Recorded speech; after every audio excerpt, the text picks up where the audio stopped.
Hi friends, வணக்கம். இன்றைக்கி வந்து நம்ம சிறுதானிய இட்லி ஒன்று பார்க்க போகிறோம். இது என்னென்னு கேட்டிங்கன்னா சாமை அரிசி வச்சு நம்ம இட்லி எப்படி செய்யலாம் அப்படின்னு பார்க்க போகிறோம். இது வந்து வெயிட் லாஸுக்கு ரொம்ப ஹெல்ப்ஃபுல்லாக இருக்கும்.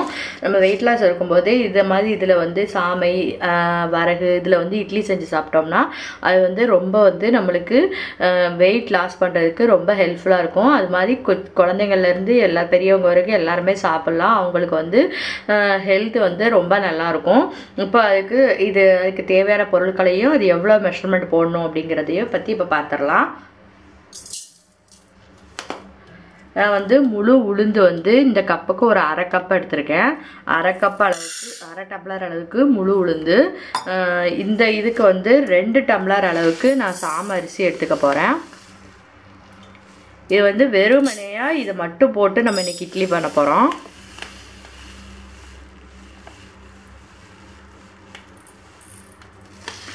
ஃபுல்லாக வந்து 2 டம்ளர் அளவுக்கு போட்டிருக்கேன். 2 டம்ளர் அளவுக்கு ஒரு அரை டம்ளர் அளவுக்கு மட்டும் உளுந்து எடுத்தால் போதும்.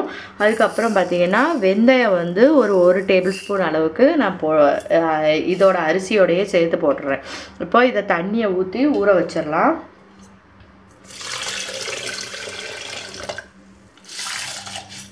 இது வந்து பார்த்திங்கன்னா ஒரு 5-6 மணி நேரம் 7 மணி நேரம் நல்லா ஊறட்டும். உங்களுக்கு எவ்வளோ தண்ணி வேணுமோ அதுக்கேற்ற மாதிரி கழுவிட்டு நல்லா ஊற வச்சுருங்க. ஒரு 7 மணி நேரம் ஊறட்டும். ஊறினதுக்கப்புறமா நம்ம மாவு அரைக்கலாம். இப்போ பார்த்திங்கன்னா நம்ம ஒரு 6 மணி நேரம் வந்து சாமை அரிசி உளுந்து எல்லாம் ஊற போட்டு எடுத்து வச்சாச்சு. இப்போ இதை வந்து ஃபஸ்ட்டு உளுந்து ஆட்டிட்டு அதே இதிலேயே உளுந்து கூடயே சேர்த்து சாமையும் சேர்த்து அரைச்சி இப்போ எடுத்துகிட்டு வந்துடலாம். இட்லி கரைக்கிற மாதிரியே அரைச்சி இப்போ எடுத்து புளிக்க வைக்கணும். இப்போ ஃபஸ்ட்டு அரைச்சிட்டு வந்துடலாம்.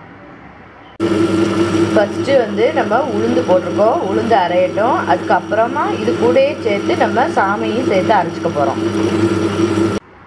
இப்போ பார்த்தீங்கன்னா மாவு வந்து அரைச்சி நம்ம உப்பெல்லாம் போட்டு கலந்து வச்சாச்சு. நான் ஃபஸ்ட்டு வந்து உளுந்து அரைச்சிட்டு அதே உரல்லையே வந்து நம்ம எடுத்து வச்சுருக்க சாமை அரிசியும் போட்டு சேர்த்து அரைச்சி உப்பு கலந்து வச்சுட்டேன்.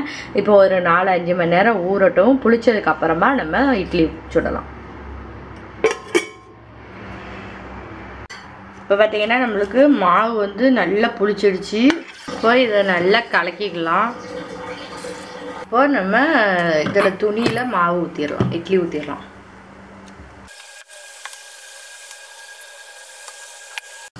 இப்போ இட்லி மாவை உள்ளே வச்சுட்டு இது வெந்ததுக்கப்புறமா பார்ப்போம். பார்த்தீங்கன்னா நம்ம இட்லி அவிஞ்சிட்டான்னு பார்த்துடலாம். நல்லா சூப்பராக மொத்துன்னு நல்லா இட்லி வந்திருக்கு. குத்தி பார்த்ததில் நல்லா வெந்துடுச்சு. இப்போ நம்ம இட்லியை வேறு பிளேட்டுக்கு மாற்றிடலாம்.